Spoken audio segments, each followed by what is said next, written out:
പുതിയൊരു വീഡിയോയിലേക്ക് എല്ലാവർക്കും സ്വാഗതം. കേട്ടറ്റ് കാറ്റഗറി 1 EVSുമായി ബന്ധപ്പെട്ടിട്ടുള്ള ഒരു മോക്ക് ടെസ്റ്റാണ് നമ്മൾ ഇന്ന് ചെയ്യാൻ പോകുന്നത്. എല്ലാവരും ക്വസ്റ്റ്യൻസ് ഞാൻ വായിക്കുന്ന സമയം കൊണ്ട് ഓപ്ഷൻ നോക്കി കറക്റ്റ് ആൻസർ മാർക്ക് ചെയ്യുക. എന്നിട്ട് വീഡിയോയുടെ അവസാനം നിങ്ങൾക്ക് എത്രയാണ് മാർക്ക് കിട്ടിയത് എന്ന് നോക്കുക. അപ്പോൾ നിങ്ങളുടെ പഠനത്തിൻ്റെ നിലവാരം എത്രമാത്രമുണ്ട് എന്ന് നിങ്ങൾക്ക് മനസ്സിലാവും. അപ്പോൾ കുറവ് മാർക്ക് കിട്ടിയവരാണെങ്കിൽ നന്നായിട്ട് ഇനിയും ഹാർഡ് വർക്ക് ചെയ്യാം. എല്ലാവർക്കും വീഡിയോ ഇഷ്ടപ്പെട്ടെങ്കിൽ ലൈക്ക് ചെയ്യുക. നമുക്ക് ക്വസ്റ്റ്യനിലേക്ക് പോവാം. ഫസ്റ്റ് ക്വസ്റ്റ്യൻ, ഇന്ത്യയിൽ അടുത്ത കാലത്ത് ഏറെ പ്രചാരം നേടിയ ആശയമാണ് zero budget natural farming, ZBNF, zero budget natural farming എന്ന കൃഷിരീതി. ഇത് ആരുടെ ആശയമാണ്? Subhash Palekar, Charles Darwin, MS Swaminathan, Norman Borlaug. ആരുടെ ആശയമാണ് zero budget natural farming? Correct answer സുഭാഷ് പലേക്കറാണ്. നെക്സ്റ്റ്, ലോക ഹരിത വിപ്ലവത്തിൻ്റെ പിതാവ് ആര്? ലോക ഹരിത വിപ്ലവത്തിൻ്റെ പിതാവാണ് ചോദിച്ചത്. Doctor MS Swaminathan, Subhash Palekar, Masanobu Fukuoka, Norman Borlaug. MS Swaminathan ആരാണ്? ഇന്ത്യൻ ഹരിത വിപ്ലവത്തിൻ്റെ പിതാവാണ് അല്ലേ. ലോക ഹരിത വിപ്ലവത്തിൻ്റെ പിതാവ് ആരാണ്? നോർമൻ ബോർലോഗാണ് കറക്റ്റ് ആൻസർ. Norman Borlaug. മഴയിലൂടെ പരാഗണം നടത്തുന്ന സസ്യം താഴെ പറയുന്നവയിൽ ഏതാണ്? വാഴ, തെങ്ങ്, കുരുമുളക്, നെല്ല്. മഴയിലൂടെ പരാഗണം നടത്തുന്ന സസ്യം ഏതാണ്? Correct answer കുരുമുളകാണ്. കുരുമുളകാണ് മഴയിലൂടെ പരാഗണം നടത്തുന്നത്. താഴെ പറയുന്നവയിൽ കോൺവെക്സ് ലെൻസ് ഉപയോഗിക്കാത്ത ഉപകരണം ഏത്? Microscope, kaleidoscope, camera, projector. ഈ പറയുന്നവയിൽ കോൺവെക്സ് ലെൻസ് ഉപയോഗിക്കാത്ത ഉപകരണമാണ് കാലിഡോസ്കോപ്പ്. നെക്സ്റ്റ് ക്വസ്റ്റ്യൻ, അലക്കുകാരത്തിൻ്റെ രാസനാമം എന്ത്? Sodium hydroxide, potassium nitrate, sodium carbonate, sodium bicarbonate. അതവിടെ വിട്ടുപോയതാണ്. അപ്പോൾ അലക്കുകാരത്തിൻ്റെ രാസനാമം ഏതാണ്? സോഡിയം കാർബണേറ്റ് ആണ് കറക്റ്റ് ആൻസർ. സോഡിയം ബൈകാർബണേറ്റ് എന്താണ്? അപ്പക്കാരമാണ്. അലക്കുകാരത്തിൻ്റെ രാസനാമം സോഡിയം കാർബണേറ്റ്. ഏറ്റവും ഉയർന്ന വൈദ്യുത ചാലകതയുള്ള ലോഹം ഏത്? കോപ്പർ, അലൂമിനിയം, വെള്ളി, സ്വർണം. ഏറ്റവും ഉയർന്ന വൈദ്യുത ചാലകതയുള്ള ലോഹമാണ് കോപ്പർ. റിക്ടർ സ്കെയിൽ ഉപയോഗിക്കുന്നത് എന്തിനു വേണ്ടിയാണ്? അഗ്നിപർവ്വതത്തിൻ്റെ തീവ്രത അറിയുന്നതിന് വേണ്ടി, ചുഴലിക്കാറ്റിൻ്റെ തീവ്രത അറിയുന്നതിന് വേണ്ടി, വെള്ളപ്പൊക്കത്തിൻ്റെ തീവ്രത അറിയുന്നതിന് വേണ്ടി, ഭൂകമ്പ തീവ്രത അറിയുന്നതിന് വേണ്ടി. റിക്ടർ സ്കെയിൽ ഉപയോഗിക്കുന്നത് എന്തിനു വേണ്ടിയാണ്? ഭൂകമ്പ തീവ്രത അറിയുന്നതിന് വേണ്ടിയാണ് റിക്ടർ സ്കെയിൽ ഉപയോഗിക്കുന്നത്. നെക്സ്റ്റ് ക്വസ്റ്റ്യൻ, കുരുമുളകിൻ്റെ ദ്രുതവാട്ടത്തിന് കാരണമായ രോഗകാരി ഏത്? Bacteria, virus, protozoa, fungus. കുരുമുളകിൻ്റെ ദ്രുതവാട്ടത്തിന് കാരണമായ രോഗകാരിയാണ് ഫംഗസ്. ആഹാര ശൃംഖലയിലെ ഹരിത സസ്യങ്ങൾ എപ്പോഴും ആദ്യ കണ്ണികളാകുന്നു. ആഹാര ശൃംഖലയിൽ ഹരിത സസ്യങ്ങൾ എപ്പോഴും ആദ്യ കണ്ണികളാകുന്നു. എന്തുകൊണ്ടാണ്? എണ്ണം കൂടുതലായതുകൊണ്ട്, പിണ്ഡം കൂടുതലായതുകൊണ്ട്, അവർ സ്വയം ആഹാരം നിർമ്മിക്കുന്നത് കൊണ്ട്, ആഹാരത്തിനായി മറ്റുള്ളവരെ ആശ്രയിക്കുന്നത് കൊണ്ട്. ആഹാര ശൃംഖല ഹരിത സസ്യങ്ങളാണ് എപ്പോഴും എന്താണ്? പ്രൊഡ്യൂസേഴ്സാണ്.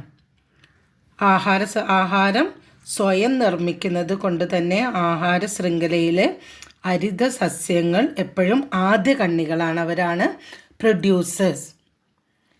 ജൈവാംശം ഏറ്റവും കൂടുതൽ ഏത് മണ്ണിലാണ്? അടിമണ്ണ്, മേൽമണ്ണ്, ചെളിമണ്ണ്, മണൽ മണ്ണ്. ജൈവാംശം ഏറ്റവും കൂടുതലുള്ള മണ്ണാണേത്? മേൽമണ്ണ്. മേൽമണ്ണിലാണ് ജൈവാംശം ഏറ്റവും കൂടുതലുള്ളത്. അന്തരീക്ഷത്തിൽ അടങ്ങിയിരിക്കുന്ന മൂലകങ്ങളിൽ ഏറ്റവും കൂടുതലായി കാണപ്പെടുന്നത് ഏത്? ഇപ്പോൾ കോമ്പോസിഷൻ ഓഫ് അറ്റ്മോസ്ഫിയർ ഒക്കെ നോക്കിയിട്ട് പോകണം.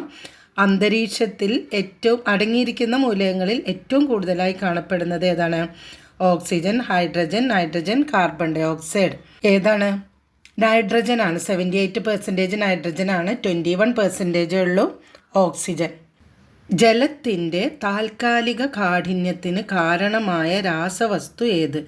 Ammonia, calcium phosphate, sodium bicarbonate, calcium bicarbonate. ജലത്തിൻ്റെ താൽക്കാലിക കാഠിന്യത്തിന് കാരണമായ രാസവസ്തുവാണ് കാൽസ്യം ബൈകാർബണേറ്റ്. പല്ലുകൾക്കിടയിൽ പറ്റിപ്പിടിച്ചിരിക്കുന്ന ആഹാരാവശിഷ്ടങ്ങളിൽ ബാക്ടീരിയ പ്രവർത്തിച്ചുണ്ടാകുന്ന ആസിഡ് ദന്തക്ഷയത്തിന് കാരണമാകുന്നു. ഈ ആസിഡ് ഏതാണ്? Hydrochloric acid, lactic acid, tartaric acid, formic acid. പല്ലുകൾക്കിടയിൽ പറ്റിപ്പിടിച്ചിരിക്കുന്ന ആഹാരാവശിഷ്ടങ്ങളിൽ ബാക്ടീരിയ പ്രവർത്തിച്ചുണ്ടാകുന്ന ആസിഡാണ് നമ്മുടെ ദന്തക്ഷയത്തിന് കാരണമാകുന്നത്. ഏത് ആസിഡാണത്? ലാക്റ്റിക് ആസിഡാണ് കറക്റ്റ് ആൻസർ. വിനാഗിരിയിൽ മുങ്ങിയിരിക്കുന്ന മുട്ടയുടെ പുറന്തോടിൽ വാതക കുമിളകൾ രൂപം കൊള്ളുന്നതായി കാണാം. ഏതു വാതകത്തിൻ്റെ കുമിളകളാണിത്? Carbon dioxide, oxygen, nitrogen, hydrogen. അപ്പോൾ വിനാഗിരി ഒരു ആസിഡാണ്, അസിറ്റിക് ആസിഡാണ് വിനാഗിരി. അപ്പോൾ അതിൽ എഗ് ഷെല്ല്, മുട്ടയുടെ തോല് എന്താണ്? ബേസാണ് കാൽസ്യം കാർബണേറ്റ്. ഇപ്പം മുട്ടയുടെ തോട്, അതായത് കാൽസ്യം കാർബണേറ്റും വിനാഗിരിയിലുള്ള അസറ്റിക് ആസിഡുമായിട്ട് റിയാക്ട് ചെയ്യുമ്പോൾ ഏത് വാതകമാണ് പ്രൊഡ്യൂസ് ചെയ്യുന്നത്? കാർബൺ ഡൈ ഓക്സൈഡാണ് ഉണ്ടാവുന്നത്. അപ്പം വിനാഗിരി അസറ്റിക് ആസിഡ്, മുട്ടയുടെ തോട് കാൽസ്യം കാർബണേറ്റ് ഒരു ബേസായിട്ട് റിയാക്ട് ചെയ്യുമ്പോൾ ഉണ്ടാകുന്ന വാതകമാണ് കാർബൺ ഡൈ ഓക്സൈഡ്. ലോക മരുവൽക്കരണ നിരോധന ദിനം ജൂൺ 17, ഓഗസ്റ്റ് 14, ജൂൺ 5, സെപ്റ്റംബർ 16. ലോക മരുവൽക്കരണ നിരോധന ദിനമാണ് ജൂൺ 17. വനവൽക്കരണത്തിന് മികച്ച സേവനം നടത്തുന്നവർക്ക് നൽകുന്ന അവാർഡ് ഏതാണ്? കൃഷിമിത്ര, വനമിത്ര, ഇന്ദിരാ പ്രിയദർശിനി, വൃക്ഷമിത്ര, മിത്രനികേതൻ. വനവൽക്കരണത്തിന് മികച്ച സേവനം നടത്തുന്നവർക്ക് നൽകുന്ന അവാർഡാണ് ഇന്ദിരാ പ്രിയദർശിനി, വൃക്ഷമിത്ര. ഇൻസുലിൻ എന്ന ഹോർമോൺ ഉൽപ്പാദിപ്പിക്കുന്ന അവയവം ഏത്? കരൾ, തൈറോയ്ഡ് ഗ്രന്ഥി, പാൻക്രിയാസ്, പിറ്റ്യൂട്ടറി ഗ്രന്ഥി. ഇൻസുലിൻ എന്ന ഹോർമോൺ ഉൽപ്പാദിപ്പിക്കുന്ന അവയവം ഏതാണ്? പാൻക്രിയാസ് ആണ്. നഗരത്തെ സംബന്ധിച്ച് ശരിയായ പ്രസ്താവന ഏത്? ഇപ്പം നിങ്ങൾക്ക് ഷെൽട്ടറൊക്കെ നിങ്ങളുടെ സിലബസിൽ പെട്ടതാണ്. നഗരത്തെ സംബന്ധിച്ച് താഴെ പറയുന്ന പ്രസ്താവന ഏതാണ്? സൗകര്യങ്ങൾ കൂടുതൽ, മാലിന്യം കുറവ്. സൗകര്യങ്ങൾ കുറവ്, മാലിന്യം കൂടുതൽ. സൗകര്യങ്ങളും മാലിന്യങ്ങളും കുറവ്, സൗകര്യങ്ങളും മാലിന്യങ്ങളും കൂടുതൽ. അപ്പോൾ ഈ ഓപ്ഷൻ തന്നെ നമുക്ക് മനസ്സിലാവില്ലേ എന്താണ് കറക്റ്റ് ആൻസർ? സൗകര്യങ്ങളും മാലിന്യങ്ങളും കൂടുതൽ എന്നതാണ് കറക്റ്റ് ആൻസർ. ജലത്തിൻ്റെ അണുനാശനത്തിനുള്ള ഘട്ടം കൊയാഗുലേഷൻ, ഫിൽട്രേഷൻ, ക്ലോറിനേഷൻ, ക്ലാരിഫോക്കുലേഷൻ. ജലത്തിൻ്റെ അണുനാശനത്തിലുള്ള ഘട്ടം ഏതാണ്? ക്ലോറിനേഷനാണ് കറക്റ്റ് ആൻസർ. ലാസ്റ്റ് ക്വസ്റ്റ്യൻ, താഴെ തന്നിരിക്കുന്നവയിൽ കാൽസ്യം കാർബണേറ്റ് അടങ്ങിയിരിക്കുന്നത് ഏതിലാണ്? അപ്പോൾ നമ്മൾ നേരത്തെ പറഞ്ഞു മുട്ടയുടെ തോട് കാൽസ്യം കാർബണേറ്റ് ആണെന്ന് പറഞ്ഞു. അതുപോലെ തന്നെ അലക്ക് കാരവും കാൽസ്യം കാർബണേറ്റ് ആണ്. അപ്പോൾ മത്സ്യങ്ങളുടെ ശൽക്കങ്ങൾ, പല്ലുകൾ, ചിപ്പിത്തോട്, അസ്ഥികൾ. താഴെ തന്നിരിക്കുന്നവയിൽ കാൽസ്യം കാർബണേറ്റ് അടങ്ങിയിരിക്കുന്നത് ഏതിലാണ്? ചിപ്പിത്തോടാണ് കറക്റ്റ് ആൻസർ. അപ്പോൾ എല്ലാവരും എത്ര മാർക്ക് കിട്ടിയെന്ന് കമൻറ്റ് ബോക്സിലൂടെ എന്നെ അറിയിക്കുക. നിങ്ങളുടെ അഭിപ്രായങ്ങളും നിർദ്ദേശങ്ങളും എന്നെ അറിയിക്കുക. അതുപോലെ തന്നെ വീഡിയോ എല്ലാവർക്കും ഇഷ്ടപ്പെട്ടെങ്കിൽ ലൈക്ക് ചെയ്യുക. നന്നായിട്ട് പഠിക്കുക.